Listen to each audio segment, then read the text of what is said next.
Wanita tahu dengan jelas bahwa Tandu di depannya adalah satu-satunya harapan untuk bertahan hidup.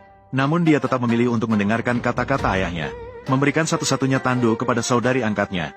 Hanya karena wanita itu tahu dengan jelas, ayahnya ingin memanfaatkan kesempatan ini untuk membiarkannya mati di gunung salju, agar dia bisa dengan mudah mewarisi semua aset yang dimilikinya. Jadi meskipun dia tidak setuju untuk memberikan Tandu kepada saudari angkatnya, ayahnya akan langsung membuat keputusan untuknya. Maka wanita itu pun mengikuti arus, berpura-pura bahwa dia telah mati di gunung salju.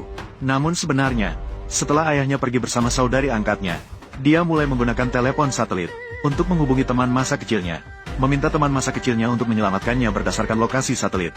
Sementara itu, ayah dan saudari angkatnya yang sudah aman sampai di rumah sakit, sama sekali tidak mengirim orang kembali ke gunung salju untuk menyelamatkan wanita itu, melainkan bersekongkol dengan tunangan wanita itu, menunggu beberapa hari untuk mengurus akta kematian wanita itu. Pada saat itu, mereka akan berhasil mendapatkan harta wanita tersebut. Untuk tampil di depan publik, menyamar seolah-olah wanita itu meninggal secara tidak sengaja.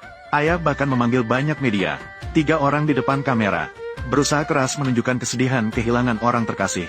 Tanpa mereka sadari, mereka akan segera menjatuhkan batu ke kaki mereka sendiri. Wanita yang masih berjuang untuk bertahan hidup di gunung bersalju saat ini, melihat adegan ayah yang penyayang dan putri yang berbakti ini, hanya merasa lucu. Dia kembali menelepon teman masa kecilnya. "Saya punya sesuatu yang perlu kamu bantu. Cari beberapa paparazi untuk pergi ke ruang perawatan Sieyu. Ambil gambar intim dia dengan Meng Jingran. Kirim secara anonim ke media besar di Jing City, beberapa media hiburan terbesar." Setelah mengatakannya, wanita itu tidak bisa bertahan dan pingsan. Ketika dia terbangun lagi, dia sudah diselamatkan oleh teman masa kecilnya dari gunung bersalju. Namun, wanita sekarang tidak punya waktu untuk istirahat. Dia harus memanfaatkan setiap detik, bertindak sebelum ayah memindahkan aset. Jadi dia berbalik dan menelepon pengacaranya. Pengacara ini adalah orang yang paling dipercaya ibu semasa hidupnya. Wanita hanya bisa mempercayakan padanya, membantu dirinya mengatur semua aset yang dimilikinya, dan segera membekukan semua harta miliknya. Sementara itu, ayah yang awalnya sangat berharap untuk mendapatkan harta, tiba-tiba mengetahui bahwa harta wanita telah dibekukan. Seketika menjadi sangat marah, segera bertanya kepada sekretaris apa yang terjadi. Sekretaris hanya bisa menjelaskan dengan hati-hati.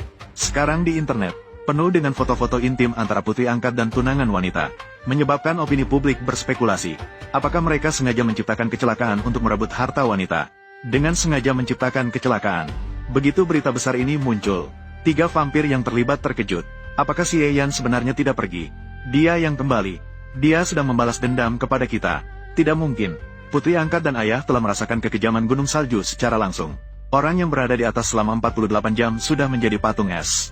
Anak angkat merasa bahwa media yang tidak bertanggung jawab sedang membuat masalah.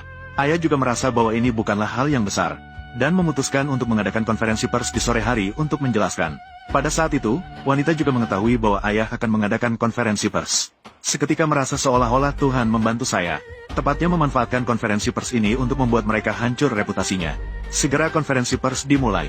Ayah dengan marah menyatakan di atas panggung, nasib putrinya sendiri tidak menentu. Seluruh keluarga mereka tenggelam dalam kesedihan yang tak berujung.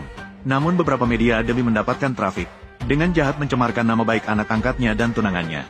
Dia sekarang sudah mengumpulkan semua bukti yang relevan. Selanjutnya pasti akan menuntut tanggung jawab hukumnya. Namun pada saat itu, layar besar di atas panggung tiba-tiba menayangkan sebuah video. Dalam video tersebut, 3 orang terlihat sedang merencanakan bagaimana membuat wanita itu meninggal secara tidak sengaja. Selama si Yeyan mengonfirmasi bahwa itu adalah kematian yang tidak disengaja. Apakah semua harta yang ada di namanya akan menjadi milik kita? Bukankah si Yeyan suka mendaki gunung salju? Biarkan dia berada di dalam longsoran salju. Media di bawah panggung mendengar kata-kata ini. Mereka hampir tidak percaya. Memang benar ada seseorang menganiaya putri kandung demi uang. Seketika, banyak orang mulai mengutuk ketiga orang itu. Ayah dengan panik membela diri bahwa video ini adalah palsu. Beberapa hari setelah putrinya hilang, dia hampir tidak bisa makan, tidak bisa tidur di malam hari. Dia lebih berharap putrinya selamat daripada siapapun. Saudari angkat juga berpura-pura mengklaim hilangnya kakaknya tidak ada hubungannya dengan dia. Jika memang mereka yang menyakiti kakaknya, maka dia akan dihukum oleh langit, tidak akan mendapatkan kebaikan. Tunangan juga setuju di sampingnya. Di dalam hatinya hanya ada wanita. Wanita hilang. Dia lebih cemas dan menderita daripada siapapun. Tidak mungkin melakukan hal yang menyakitinya. Hasilnya tepat saat mereka selesai berbicara. Kalian sedang membicarakan apa? Begitu ramai. Sewa.